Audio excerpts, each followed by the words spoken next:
भारत के हृदय में हर 12 वर्षों में एक दिव्य आह्वान पूरे देश में गूंजता है।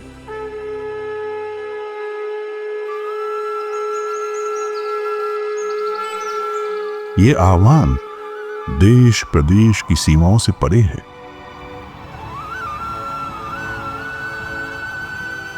जो लाखों करोड़ों भक्तों, साधकों, संतों और साधुओं को कुंभ के लिए बुलाता है,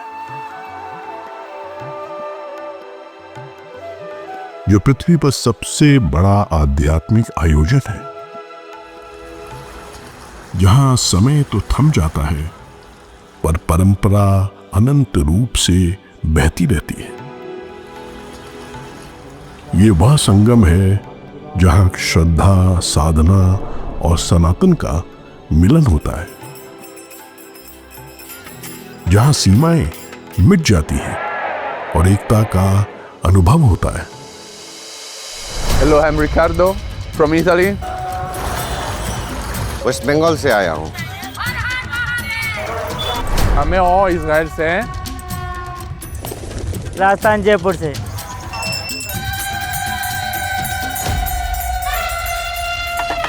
To come in such a big gathering, connect to so many different ways of explore the divine. लगभग 42 करोड़ लोग अब तक आ चुके हैं। ये एक प्रकार से संसार का तीसरा देश है।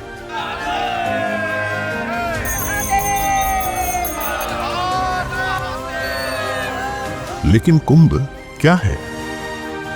क्या ये सिर्फ एक त्योहार है, एक तीर्थ यात्रा है, या इससे भी कहीं गहरी और अर्थपूर्ण परंपरा?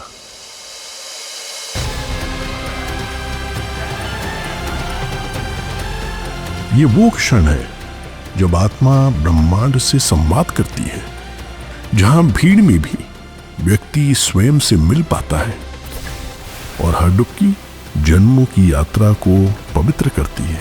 यहाँ से बहुत कुछ सीख कर जा रही हूँ। ये हर एक व्यक्ति को यहाँ का अनुभव लेना चाहिए। Once in a lifetime, it's not gonna happen again. I already feel like a blessed. हम चाहते हैं कि ऐसा कुंभ तो हर साल लगे तो उसका और भी आनंद आए। ये है महाकुंभ।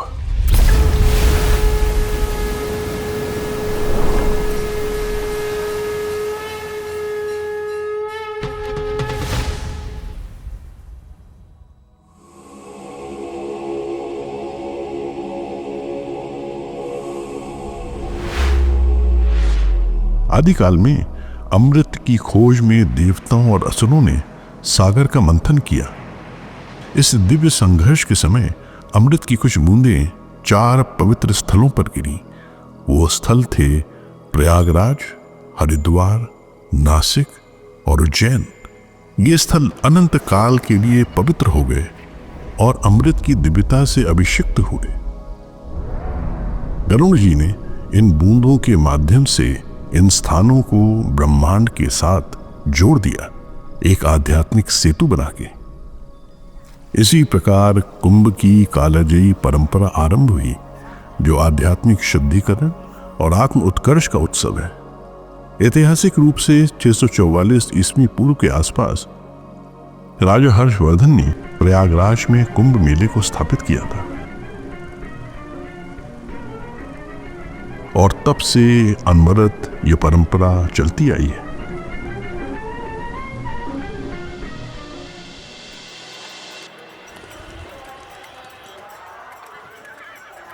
स्नान कर घाटों को खाली करें और अपने गंतव्य को प्रस्थान करें। कुंभ आस्था, भक्ति और मानवता का एक जीवंत चित्रण है।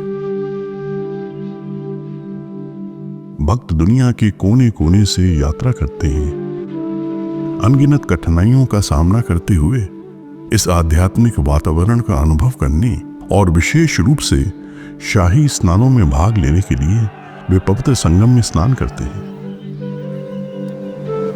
हिमालय, गहरे जंगलों और गुफाओं में रहने वाले योगी, संत, महात्मा, सिद्ध इस समय बाहर आते सांसारिक लोगों से और गृहस्थों से मिलते हैं, बातचीत करते हैं और उनका मार्गदर्शन करते हैं और उन्हें आशीर्वाद देते हैं।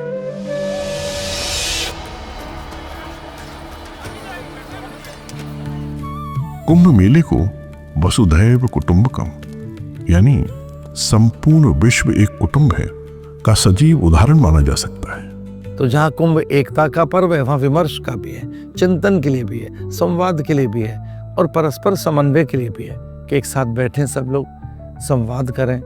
एक साथ बैठकर सकारात्मक संवाद से समाज की बहुत सी समस्याओं का निराकरण होता है, उसके लिए कुंभ है। बहुत ही शांति महसूस होता है और ऐसा लगता है कि यहाँ एक नहीं कई बार आए। पूरे हिंदू के लिए प्रतिष्ठा का विषय है, तो हम लोग इसीलिए देखने आए हैं। यहाँ आने से काफी हर्षित हुए हैं, मन को शांति मिला है। We became more close to each other. We became more close to the place. We became more close with ourselves and obviously with the Ganga. जब एक साधु नदी में डुबकी लगाकर शांत मुस्कान के साथ उभरता है तो कुंभ का सार स्पष्ट हो जाता है। यह केवल आस्था की यात्रा नहीं है, बल्कि आत्मा की यात्रा है। एक ऐसी यात्रा जो हमें याद दिलाती है कि हम कौन हैं और कैसे इस अनंत ब्रह्मांड से जुड़े हैं।